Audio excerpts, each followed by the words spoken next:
Hello friends, ये मेरे पास question आया था 10th क्लास का है। ये थ्योरम 6.2 है। ये हमारे पास चैप्टर नंबर 6 की। ओके, ये थ्योरम है हमारे पास कन्वर्स ऑफ बीपीटी। ठीक है, तो इसमें हमारे पास क्या बताया हुआ है कि if a line divides any two sides of a triangle in the same ratio then the line is parallel to the third side. वो ये कह रहा है कि अगर कोई लाइन है डीई, वो हमारे पास अगर क्या कर रही है, AD upon DB is equal to AE upon EC कर रही है, तो this line must be parallel to the third side. यानी DE पैरेलल टू BC हमें टू प्रूव करना है। और गिवन क्या है, AD upon DB is equals to AE upon EC।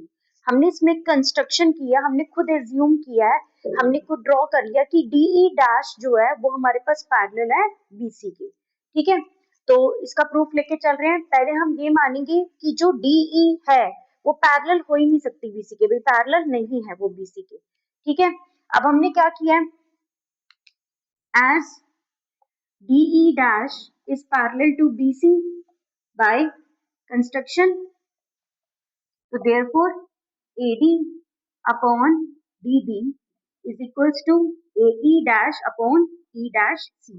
और ये क्यों हुआ है, ये हमें पता है बाय बीपीटी थ्योरम।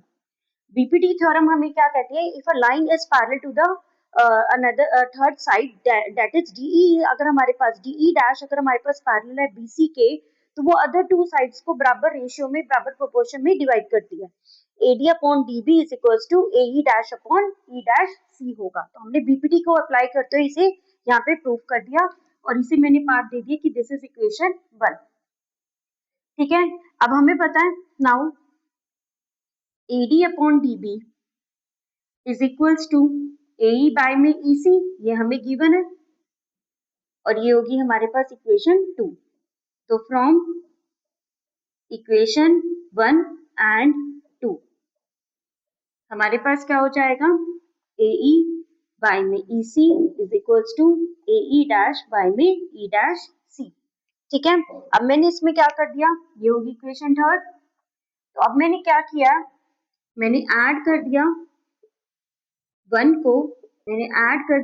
को, to both sides of equation 3।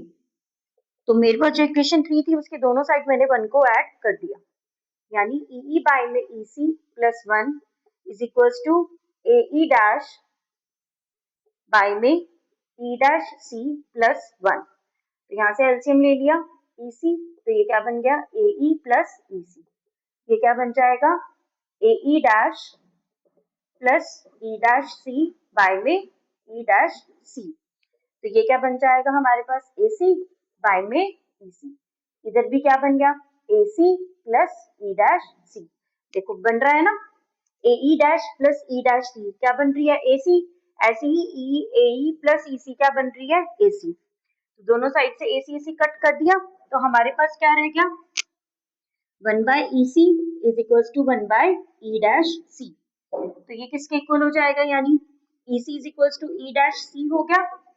ठीक है, अब देखो EC is equal to E dash C है, तो यानी E डैश और E एक ही पॉइंट है, तभी ये पॉसिबल है, वरना तो ये पॉसिबल नहीं है ना चीज। ठीक है, तो हमारे पास क्या होगा, सो E and E dash must coincide, यानी वो एक ही पॉइंट है। तो जो मैंने एज्यूम किया था, जो मैंने कंस्ट्रक्शन ली थी कि DE dash is equal parallel to BC, तो मैं वहां पे E डैश को इजिली ट्रेस कर सकती हूँ बाय E पॉइंट। ठीक है, तो therefore DE is parallel to BC, hence proved. I hope आप लोगों को समझ आ गया होगा।